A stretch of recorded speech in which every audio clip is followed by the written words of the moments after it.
ইরানে যুক্তরাষ্ট্র ইসরায়েলের হামলা পাল্টা আঘাতে উত্তপ্ত মধ্যপ্রাচ্য কয়েক দেশে বাড়ছে নিহতের সংখ্যা মধ্যপ্রাচ্যে উত্তেজনা নতুন মাত্রায় পৌঁছেছে ইরানে যুক্তরাষ্ট্র ও ইসরায়েলের যৌথ হামলার পর শুরু হয়েছে পাল্টাপাল্টি আঘাত কয়েকদিনের সংঘাতে বিভিন্ন দেশে বেড়েছে হতাহতের সংখ্যা ইরানের সরকারি সূত্র অনুযায়ী দেশটিতে হামলায় এখন পর্যন্ত কমপক্ষে ১,২৩০ জন নিহত হয়েছেন দক্ষিণাঞ্চলের মিনাব শহরের একটি বিদ্যালয়ে গত শনিবারের ক্ষেপণাস্ত্র হামলায় শিক্ষার্থীসহ ১৭৫ জন নিহত হওয়ার খবর পাওয়া গেছে আহতের সংখ্যা কয়েক হাজার ছাড়িয়েছে বলে ধারণা করা হচ্ছে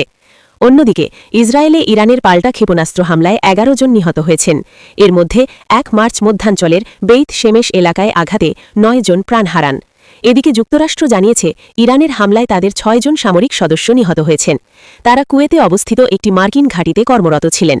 একই হামলায় ২ কুয়েতি সেনাসহ আরও কয়েকজনের মৃত্যুর খবর পাওয়া গেছে সংঘাতের প্রভাব ছড়িয়ে পড়েছে প্রতিবেশী দেশগুলোতেও লেবাননে গত সোমবার থেকে ইসরায়েলি হামলায় কমপক্ষে ৭৭ জন নিহত হয়েছেন